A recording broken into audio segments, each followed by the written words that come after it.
क्या डूबती कंपनी को बचाने के लिए एक औरत लगा देगी दांव पर अपनी इज्जत? कैसे सिखाएगी अनिका एक बिजनेस टाइकून को सबक? क्या होगा रोहित मारवा का रिएक्शन अपने बेटे के हमशक्ल को देखने के बाद?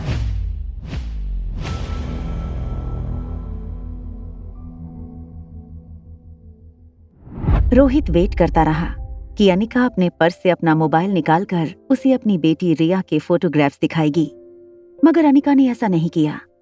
अनिका का ये बर्ताव देखते हुए रोहित को एम्बैरेसमेंट भी हुई।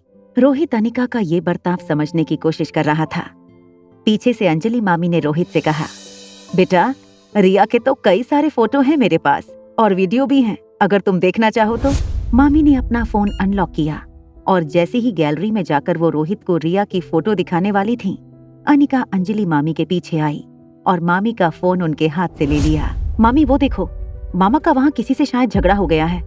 मुझे लगता है हमें चलकर देखना चाहिए, आखिर मामला क्या है। अंजलि मामी ने भी देखा कि वहाँ कुछ लोगों के बीच किशन को कोई आदमी जोर जोर से डांट रहा था। अंजलि और अनिका दौड़कर किशन मामा के पास जाने लगे।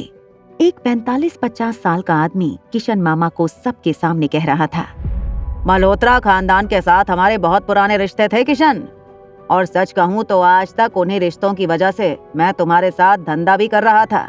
वक्त बदल रहा है। मल्होत्रा फार्मेसी की अब जो दवाइयाँ बनती हैं, उनका मुकाबला कल्याण शास्त्री की दवाइयों से किया ही नहीं जा सकता। मैं समझ सकता हूँ कि अब तुम्हारी कंपनी ने किसी और सप्लायर के साथ हाथ मिला लिया है, मुझे इससे कोई एतराज नहीं है, मगर हाँ, पिछले महीने तुमने एक कस्टमाइज्ड मेडिसिन का बल्क ऑर्डर दिया था। बस एक बार ये ऑर्डर ऑनर कर दो, उसके बाद चाहो तो तुम हमारे साथ आगे से बिजनेस मत करना। किशन, मैं समझ सकता हूँ तुम अभी बहुत मुसीबतों से गुजर रहे हो, तुम्हारी कंपनी के पास फंड की भी कमी है। चलो एक काम करता हूँ, वो पूरा का पूरा ऑर्डर मैं 60% डिस्काउंट पर लेने के लिए तैयार हूँ। देखो विशाल, वो दवाइयाँ हमने तुम्हारे कहने पर बनाई थी। मैंने जो रेट में तुम्हें वो सप्लाई करने का कॉन्ट्रैक्ट बनाया था, वो ऑलरेडी बहुत कम मार्जिन पर था।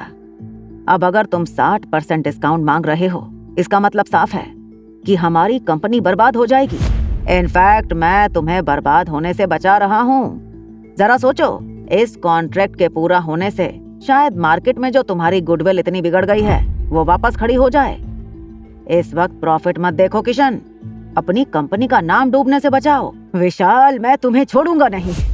तुम जानबूझकर मुझे बर्बाद करने के लिए ये सब कुछ कर रहे हो, और मैं जानता हूँ किसके इशारे पर हो रहा है ये सब। मेरे प्रपोजल पर ठंडे दिमाग से सोचना। क्या तुम अपनी दवाइयाँ 60% तो बहुत ज्यादा है, हमारी कंपनी को बहुत लॉस हो सकता है। अगर आप 20% डिस्काउंट में डील करें तो शायद हम लोग ये लॉस बर्दाश्त कर सकें। जब सबने पीछे मुड़कर देखा तो शीला मासी ने विशाल शर्मा के सामने ये डील रखी थी। किशन मामा और अंजलि मामी शीला मासी को वहाँ देखकर खुश जरूर हुए थे, मगर शीला मासी बिना उनसे नजर मिलाए विशाल शर्मा से बात करने लगी। तुम पुराने दोस्त हो, हम नए सिरे से इस बिजनेस के रिश्तों को आगे बढ़ा सकते हैं। नए रिश्ते बनाना चाहती हो शीला, मगर तुम्हारी प्रपोजल मुझे मंजूर नहीं। कल्याण शास्त्री कभी भी अमृत टैबलेट लॉन्च करने वाला है। चलो अब एक काम करता हूँ, मैं 40% डिस्काउंट पर सारा माल उठा लूंगा। वहाँ कोने में जाकर हम इस बिजनेस डील को आगे कैसे बढ़ाएंगे वो डिस्कशन कर लेते हैं। तुम्हें जो भी बात करनी है यही करो, सबके सामने। चलो मैं 30% डिस्काउंट पर सारा माल उठा लूंगा। ज्यादा जिद मत करो, मेरी बात मान लो। अगर ऐसी कॉन्फ्रेंस में तुम्हारे परिवार की इंसल्ट हुई तो इतना याद रखना, कभी दोबारा मार्केट में सर उठाकर चल नहीं सकोगे तुम लोग। अगर हम जैसों का साथ चाहिए तो थोड़ा बहुत हमारा भी ख्याल रखना पड़ेगा। अगर लाइफ में ऐसे इंसानों के साथ पाला पड़े, उनकी आंखों में आंखें डालकर उन्हें उन्हीं की भाषा में जवाब देना सीखना पड़ेगा तुम्हें। जैसे ही शीला मासी को अपनी बड़ी बहन स्वाति की ये बात याद आई, उनकी आंखों में नमी आ गई। जैसे ही वो विशाल शर्मा को तमाचा मारने गई, तभी अनिका ने विशाल शर्मा के पास आकर कहा, कॉन्फ्रेंस में सबके सामने तमाशा मत खड़ा कर दीजिएगा, वरना कल मार्केट में सर उठाकर चल नहीं पाओगे। लोग कहेंगे कि एक लड़की ने जरा सा हाथ क्या दबा दिया, आप तो छोटे बच्चे की तरह चिल्लाने लगे। शीला मासी ने जब विशाल के हाथ की ओर देखा, तब उन्हें पता चला कि अनिका ने विशाल शर्मा का हाथ मोड़ दिया था और विशाल को बहुत दर्द हो रहा था। विशाल दर्द में अपने वॉल्यूम पर कंट्रोल करते हुए अनिका से प्लीड करने लगा, मेरा हाथ छोड़ दो प्लीज, मुझे बहुत दर्द हो रहा है।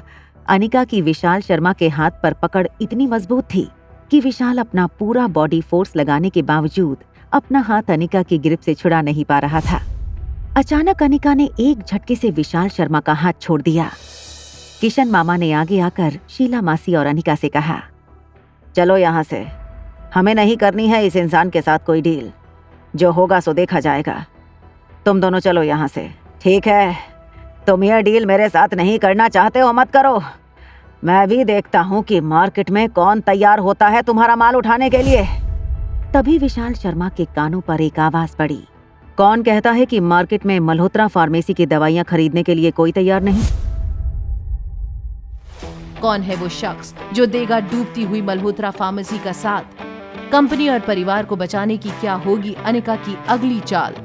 जानने के लिए देखिए अगला एपिसोड सिर्फ पॉकेट एफएम के YouTube चैनल पर। और एक लड़की को देखा तो के सारे एपिसोड्स को सुनने के लिए डिस्क्रिप्शन में दी हुई लिंक से डाउनलोड कीजिए पॉकेट एफएम ऐप।